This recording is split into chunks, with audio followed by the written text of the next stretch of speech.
የቀይ ባህር ጉዳይ ለኢትዮጵያ የህልውና ጉዳይ ነው።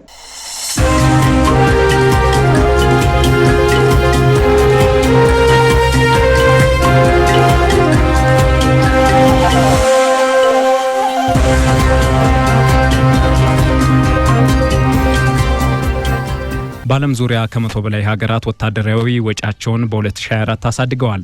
መንግስታት ለወታደራዊ ደህንነት ቅድሚያ መስጠታቸው የዓለም ህዝብ ላይ ለዓመታት ከፍተኛ ተጽዕኖ ሊያሳድር ይችላልም እየተባለ ነው። ይህንና ተያያዥ ጉዳዮችን በዕለቱ ዓለም አቀፍ ትንታኔያችን ተመልክተነዋል። በጦርነት ውስጥ ዓመታትን ካስቆጠሩት ዩክሬንና ሩሲያ እስከ መካከለኛው ምስራቅ የእስራኤል ኢራን ውጥረት ብሎም የንግዱ ዓለም ጦርነት ዋናኛ ተፋላሚዎች አሜሪካና ቻይና ድረስ የዓለም መንግስታት ከቀዝቃዛው ጦርነት ወዲህ ከፍተኛውን ወታደራዊ ወጪ በአውሮፓውያኑ 2004 አስመዝግበዋል። በተለይ የዓለም መንግስታት ወታደራዊ መዋጫቸውን በመጨመር እሽቅድምድም የተያዙት እርስ በርስ ጦርነት ከተፈናቀለው የአፍሪካ ዜጎች እስከ የመን የአየር ንብረት ቀውስ ጉዳት ሰለባዎች ድረስ በዓለም ዙሪያ የሰብአዊ ድጋፍ ፈላጊዎች ተበራክተው ባለበት በዚህ ወቅት መሆኑ ጥያቄ ያስነሳ ጉዳይ ሆኖ ቀጥሏል። የዓለም መንግስታት ለወታደራዊ አቅም ግንባታ የሚያወጡትን ረብጣ ገንዘብ ቀንሰው የሰብአዊ ድጋፍ ለሚያስፈልጋቸው ዜጎች መድረስ እንዳለባቸው የሚያሳስቡ ግብረሰናይ ድርጅቶችም ተበራክተዋል። ግብረሰናይ ድርጅቶችን ያሳሰበው የዓለም ወታደራዊ ወጪ በአውሮፓውያኑ በ2024 $2.7 ትሪሊዮን ተመዝግቧል። ይህም በ2023 ከነበረበት የ9.4 በመቶ ጭማሪ ከማሳየቱም ባለፈ ቀዝቃዛው ጦርነት ካበቃ ወዲህ ይህ ከፍተኛ ነው ተብሎለታል። ይህንና ተያያዥ ጉዳዮችን በዛሬው ዓለም አቀፍ ትንታኔያችን እንመለከተዋለን። አበረ ስሜነህ አዘጋጅቶታል። ደረጀ መንግስቱ አቀርበዋለሁ። ሀገራት የሚያደርጉት ወታደራዊ ወጪ በሁሉም የዓለም ክልሎች ጨምሯል። በተለይም በአውሮፓና በመካከለኛው ምስራቅ ፈሰስ እየተደረገ የሚገኘው ወታደራዊ ወጪ ወደፊት መገስገሱን ተያይዞታል። የስቶክሆልም ዓለም አቀፍ የሰላም ምርምር ኢንስቲትዩት ባወጣው አዲስ ጥናት መሰረት አሜሪካ፣ ቻይና፣ ሩሲያ፣ ጀርመንና ህንድ ከፍተኛ ወታደራዊ ወጪ በማድረግ 60 በመቶውን የያዙ ሀገራት መሆናቸውን አስነብበዋል። የአምስቱ ሀገራት ጠቅላላ ወጪም $1.6 ትሪሊዮን ሆኗል ብሏል። ከቀዝቃዛው ጦርነት በኋላ ከፍተኛ ነው በተባለው የዓለም ወታደራዊ ወጪ ከዓለም አቀፍ አጠቃላይ የሀገር ውስጥ ምርት ወይም ጂዲፒ በ2004 ወደ 2.5 በመቶ አድጓል። በዓለም ዙሪያ ከመቶ በላይ ሀገራት ወታደራዊ መዋጫቸውን በ2024 አሳድገዋል። መንግስታት ለወታደራዊ ደህንነት ቅድሚያ መስጠታቸው የዓለም ህዝብ ላይ ለዓመታት ከፍተኛ ተጽዕኖ ሊያሳድር ይችላልም እየተባለ ነው። በአውሮፓ ውስጥ ሩሲያን ጨምሮ ወታደራዊ ወጪ 17 በመቶ አድጎ ወደ $693 ቢሊዮን ከፍ ብሏል። የዩክሬን ሩሲያ ጦርነት 3ኛ ዓመቱን በያዘበት ሁኔታ ወታደራዊ መዋጫዎች በአህጉሪቱ እያደጉ መጥተዋል ተብሏል። ይህም የአውሮፓ ወታደራዊ መዋጫዎች በቀዝቃዛው ጦርነት ማብቂያ ላይ ከተመዘገበው ደረጃ በላይ እንዲጨምር አድርጎታል። ሁሉም የአውሮፓ ሀገራት ከማልታ በስተቀር በ2004 ወታደራዊ መዋጫቸውን ጨምረዋል። የሩሲያ ወታደራዊ ወጪ በ2004 ወደ $149 ቢሊዮን የሚገመት ሲሆን በ2023 ከተመዘገበው የ38 በመቶ ጭማሪ ታይበት በ2015 ከነበረው ጋር ሲነጻጸር ደግሞ በጥፍ ጨምሯል። የዩክሬን አጠቃላይ ወታደራዊ ወጪ 2.9 በመቶ በማደግ ከሩሲያ ወጪ ጋር የማይተናነስ ሆኗልም እየተባለ ነው። ዩክሬን በ2004 ከየትኛውም ሀገር የበለጠ ወታደራዊ ወጪ የነበረባት ሲሆን ይህም ከሩሲያ ጋር የምታደርገውን ጦርነት ለመመከት በሚል የተደረገ ነው። በስቶክሆልም ዓለም አቀፍ የሰላም ምርምር ኢንስቲትዩት የወታደራዊ ወጪና የጦር መሳሪያዎች ምርት መርሃ ግብር ከፍተኛ ተመራማሪ ዲዮጎ ሎፔስ ዳ ሴልቫ ሩሲያ ደግሞ ወታደራዊ ወጪዋ በከፍተኛ ሁኔታ ጨምሯል ብለዋል። ከዩክሬን ጋር ያለውን የወጪ ልዩነት እያሰፋች ነው ብለዋል። ዩክሬን በአሁኑ ጊዜ ሁሉንም የታክስ ገቢዎች ለሰራዊቱ ትመድባለች። ያም ቢሆን ግን ዩክሬን ከግብር ከፋዮች የምታገኘው ገንዘብ በቂ ሆኖ ባለመገኘቱ ወታደራዊ መዋጫዋን ለማሳደግ የኔቶና አጋሮቿን ደጅ ለመጥናት ትገደዳለች ብሏል። በመካከለኛውና በምዕራብ አውሮፓ ውስጥ ያሉ በርካታ ሀገራት በ2004 የግዥ ዕቅዶችን በመተግበራቸው ወታደራዊ መዋጫቸው ላይ ታይቶ በማይታወቅ ሁኔታ ጭማሪ አሳይተዋል። የጀርመን ወታደራዊ ወጪ 28 በመቶ ጨምሯል። ይህም በመካከለኛውና በምዕራብ አውሮፓ ቀዳሚ በዓለም ላይ ደግሞ አራተኛ ያደርገዋል ነው የተባለው። በተመሳሳይ የሩሲያ ጎራባጭ የሆነችውና የኔቶ ጠንካራ የአውሮፓ ጋር የሆነችው ፖላንድም ወታደራዊ ወጪ በ31 በመቶ አሳድጋለች። ይህም የፖላንድን ጠቅላላ የሀገር ውስጥ ምርትን ጂዲፒ 4.2 በመቶ ይይዛል። የወታደራዊ ወጪና የጦር መሳሪያዎች ምርት መርሃ ግብር ተመራማሪ በጀርመንና በሌሎች በርካታ የአውሮፓ ሀገራት የተወሰዱት የቅርብ ጊዜ ፖሊሲዎች የአውሮፓ ከፍተኛ ወታደራዊ ወጪ ወደፊት ሊቀጥል ይችላል ብለዋል። የኔቶ አባል ሀገራት ከፍተኛ ቁጥር ያለው ወጪ በማውጣት ከጠቅላላ የሀገር ውስጥ ምርት ውስጥ 2 በመቶ ይደርሳል። ሁሉም የኔቶ አባላት ወታደራዊ መዋጫቸውን በ2024 መጨመራቸው ሌላው ማሳያ ክስተት ሆኖ ቀጥሏል።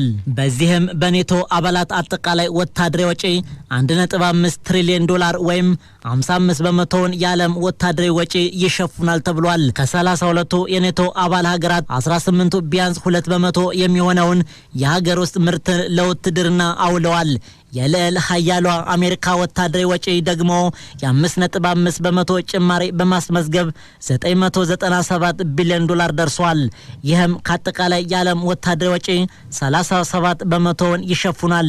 አሜሪካ የኒውክሌር ጦር መሳሪያን ጨምሮ ወታደራዊ አቅሟን ከሩሲያና ከቻይና የበለጠ እንዲሆን ወስናለች ነው የተባለው። ከዚህ ጋር በተያያዘ የወታደራዊ ወጪ ተጨማሪ ጂዲፒ ሪከርድ በአውሮፓ የኔቶ አባል ሀገራት ፈሰስ የተደረገው ወታደራዊ ወጪ እየጨመረ የመጣው ቀጣይነት ባለው የሩሲያ ጫናን ስጋት ምክንያት ነው ብለዋል። በአውሮፓ የሚገኘው የኔቶ አባል ሀገራት ባለፉት 5 ዓመታት ወደ ሀገር የሚያስገቡት የጦር መሳሪያ ከጥፍ በላይ ሲሆን ከ60 በመቶ በላይ የሚሆነው የአሜሪካ መሳሪያ ግዢ መሆኑን ተመራማሪዎች ገልጸዋል። ይህ የመጣው የፕሬዝዳንት ዶናልድ ትራምፕ አስተዳደር የአሜሪካን የውጭ ፖሊሲ መለወጣቸውን ተከትሎ የሀገሪቱን የመከላከያ አቅም ለማጠናከር ማቀዱን የአውሮፓ ህብረት ይፋ ካደረገ በኋላ ነው። ከ2020 እስከ 2024 ባለው ጊዜ ውስጥ ዩክሬን በዓለም ትልቋ የጦር መሳሪያ አስመጭ ሆናለች። አሜሪካ ወደ ሌሎች የዓለም ሀገራት የጦር መሳሪያ የመላክ አቅሟን ያጠናከረች ሲሆን 43 በመቶውን የዓለም ኤክስፖርት መጠን ይሸፍናል።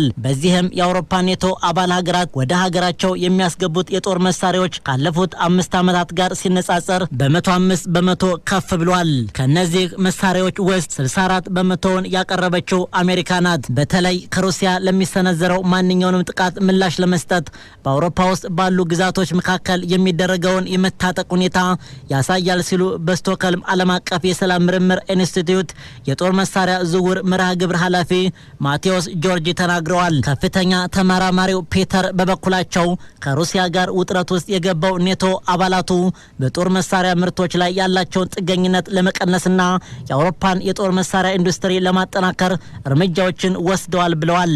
እናም ኔቶ 500 የሚጠጉ የጦር አውሮፕላኖችና ሌሎች በርካታ የጦር መሳሪያዎች ከአሜሪካ አዟል እየተባለ ነው። ጣሊያንና እንግሊዝ ጨምሮ ሀገራቱ አሜሪካ ሰራሽ F-35 ተዋጊ ጀቶች እና ጸረ አየር መከላከያ ስርዓቶችን ገዝተዋል።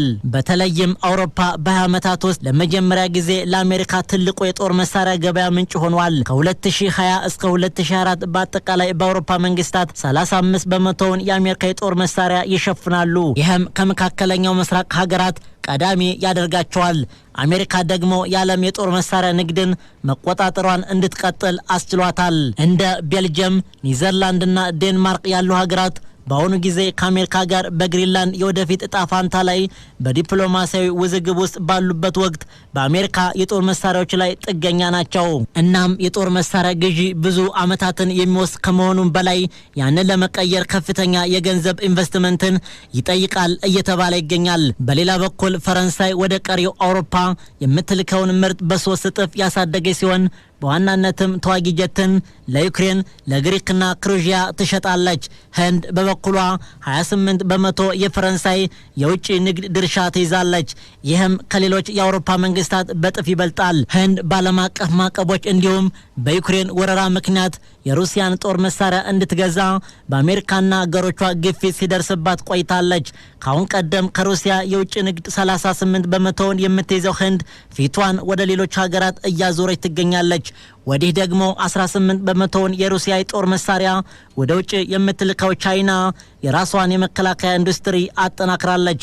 በመካከለኛው ምስራቅ ደግሞ እስራኤል የምትገዛቸው የጦር መሳሪያዎች ቢቀንሱም ከ2023 መጨረሻ ጀምሮ እንደ ቦምብ ያሉ ዋና ዋና የጦር መሳሪያዎችን በማከማቸት ላይ ትገኛለች። እስራኤል እየሰበሰበች ያለው ቦምብ ከጋዛ፣ ኢራን፣ ሊባኖስ፣ ሶሪያና የመን ጋር ከገባችው ውጥረት ጋር በቀጥታ የተገናኘ ነው ተብሏል። ይህ የሀገራት ራሳቸውን በወታደራዊ አቅም የማሳደግ የቅርብ ጊዜ ዘመቻ ከ30 ሀገራት የተውጣጡ ከ100 በላይ ግብረሰናይ ድርጅቶች መንግስታት ወታደራዊ ወጫቸውን እንዲቀንሱ ጠይቀዋል። የዓለም መንግስታት ቅድሚያ በዓለም ዙሪያ ሰብአዊ እርዳታ ለሚሹ ሰዎች መስጠት አለባቸው ብለዋል። የዓለም መንግስታት የቅርብ ጊዜ ወታደራዊ ወጫቸውን የማሳደግ አዝማሚያ ምናልባትም ዓለም በንግድ ጦርነት እየታመሰች በምትገኝበት በዚህ ወቅት ተጨማሪ ስጋትን ደቅኗል። በቀጣይስ የዓለም መንግስታት ወታደራዊ ወጫቸውን ለመጨመር ብሎም አንዱ ካንዱ በጦር መሳሪያ ልቆ ለመገኘት የሚደረገው እሽቅድምድም መጨረሻው ምን ይሆን ያስባለ ጉዳይ ሆኗል። ይህንን ዓለም አቀፍ ትንታኔ ስናዘጋጅ ፍራንስ 24ን፣ ዩሮኒውስንና